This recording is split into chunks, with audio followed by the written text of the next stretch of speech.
can see. I wanna be the kind of friend that you are to me, Jesus. 'Cause I'm gonna be what you said to be. I know I can be, 'cause you are my friend. Yeah, you are my friend. Say it Yeah. again. You are my friend. You are my friend. Yeah. I'll say it again. I'll say it again. Yeah. I'll say it again. Yeah. You show me love. You show me grace. I carry you with me to every place. Love one another, all my sisters and brothers. And when I'm in trouble, you show me you love me.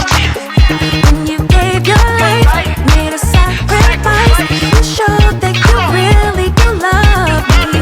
So every step I take and the words I say will be filled with your love, so the world can see. I wanna be the kind of friend that you are to me, Jesus. 'Cause I'm gonna be what you said to be. I know I can be, 'cause you are my friend. Yeah. You are my friend. Say it Yeah. again. Yeah. You are my friend. You are my friend. Yeah. I'll say it I'll again. say it again. Yeah. I'll say it again. Yeah.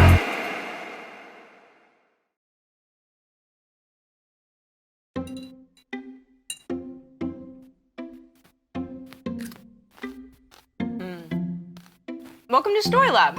This week, we're talking about friendship. And we take a look at one of the most important things to keep a great friend. This episode of Story Lab is now in session.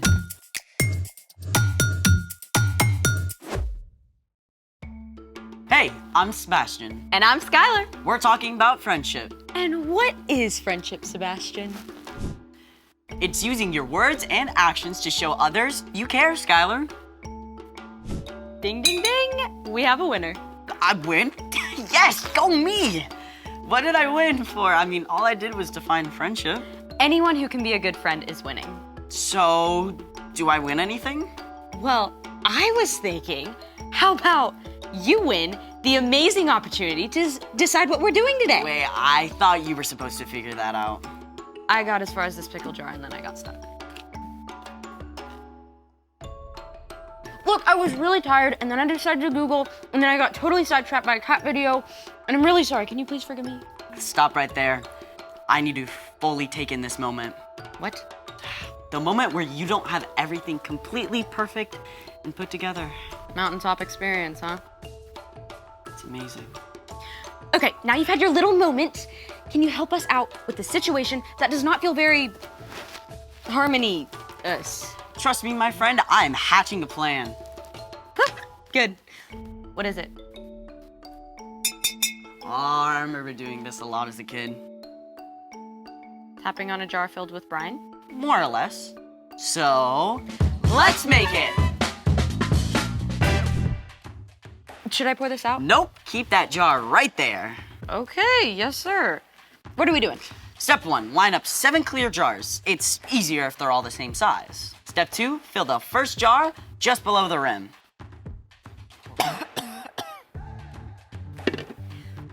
What about the others? Oops, need more water.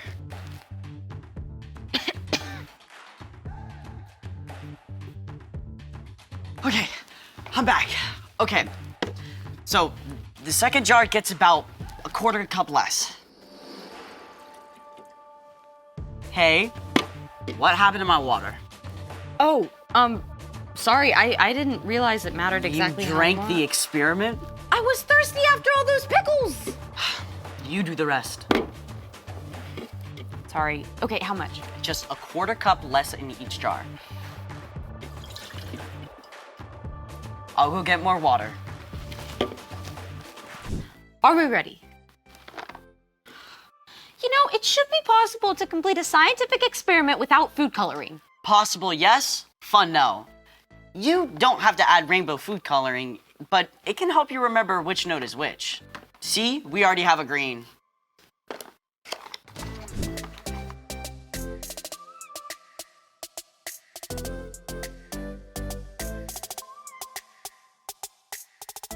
You want to tell everyone what we have here? This, my friends, is a water xylophone. So cool. Can I try? I won't mess it up anymore. Promise. Okay, fine. Thank you.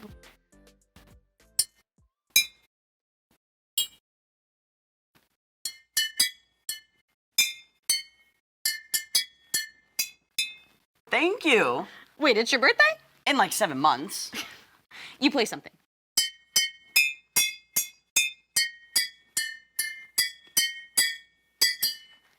Is that Ode to Joy? I'm impressed. Okay, do it.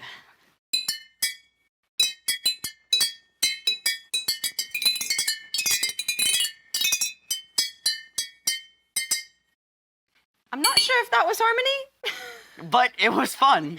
Does that mean you forgive me for messing things up? Yeah, I guess. Which reminds me, it's time for... The story before the story. Today, we're in the book of Colossians. Colossians is one of 21 letters in the New Testament, written by the leaders of the early church to new Jesus followers. The apostles wanted everyone to know about the radical new way Jesus wants us to live. In the Roman Empire, people like women, children, poor people, and enslaved people were viewed as worthless, with no hope of something better. But within the church, All people were viewed as equal because the believers knew that God loves everyone. but the Apostle Paul heard that some false teachers were spreading lies about who Jesus is and what it means to follow him. So Paul wrote a special letter to set the record straight. Which is where our story starts. Take it away. Hey everyone, I'm Padma. The Apostle Paul was pretty upset when he discovered false teachers were spreading lies about Jesus. So, even though he was under house arrest at the time, he wrote a letter to remind them of the truth. The Son is the exact likeness of God who can't be seen. The Son is first, and he is over all creation. Paul made it clear Jesus shares God's power, and that it's only through following Jesus that we can live a life pleasing to God.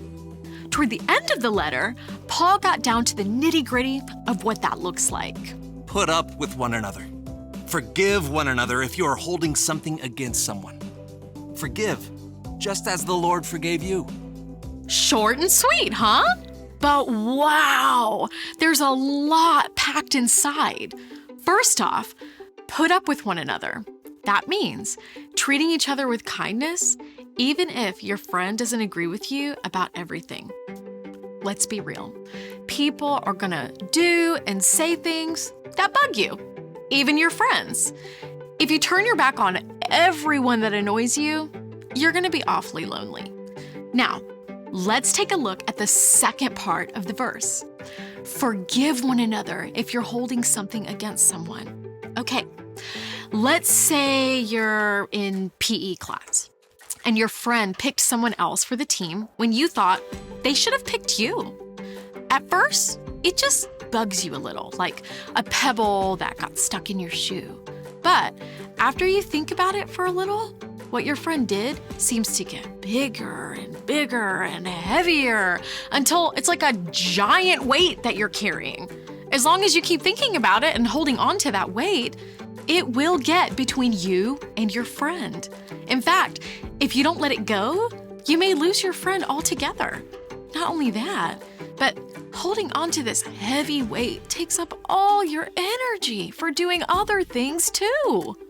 Thankfully, God made a way for us to let go of whatever we're holding against our friends or anyone else. Paul wrote in his letter to the Romans, "But here is how God has shown his love for us. While we were still sinners, Christ died for us." God did not wait for us to get our act together before coming to rescue us.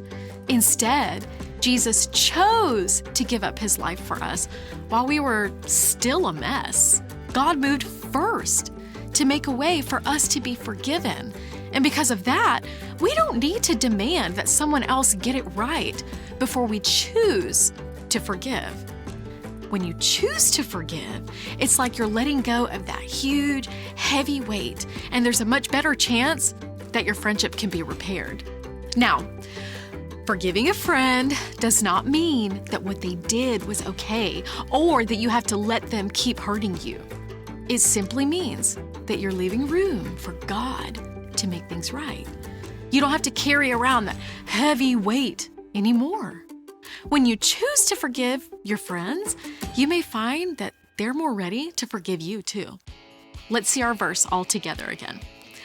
Put up with one another.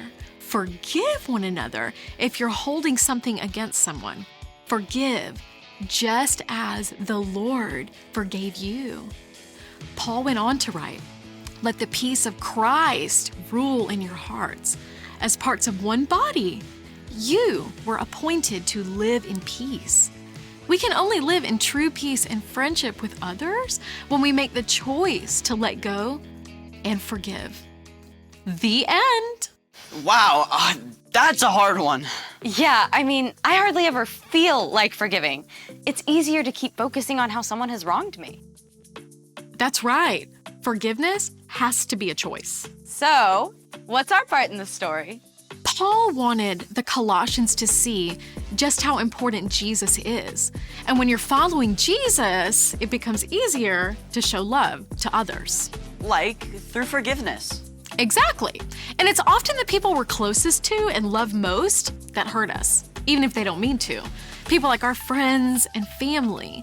One of the best ways to maintain your relationship is to be quick to forgive. Like if you feel like one of your friends is ignoring you, you can forgive. If a friend says something hurtful to you, you can forgive. If your friend crashed your new bike, you can forgive. Exactly. You should never let someone keep hurting you, but in many cases, forgiveness can be the glue that helps friends stick together. All you have to do is let it go, let it go. If your friends start singing overdone musical numbers, you can forgive. I think you've got it. See you next time. Bye. So here's the thing. Friends forgive one another. Thanks for forgiving me and for figuring out our experiment. Anytime. No! We're supposed to put up with each other, right? I'm not sure that includes Baby Shark. Thanks for joining us in the Story Lab. See you next time. No Baby Shark.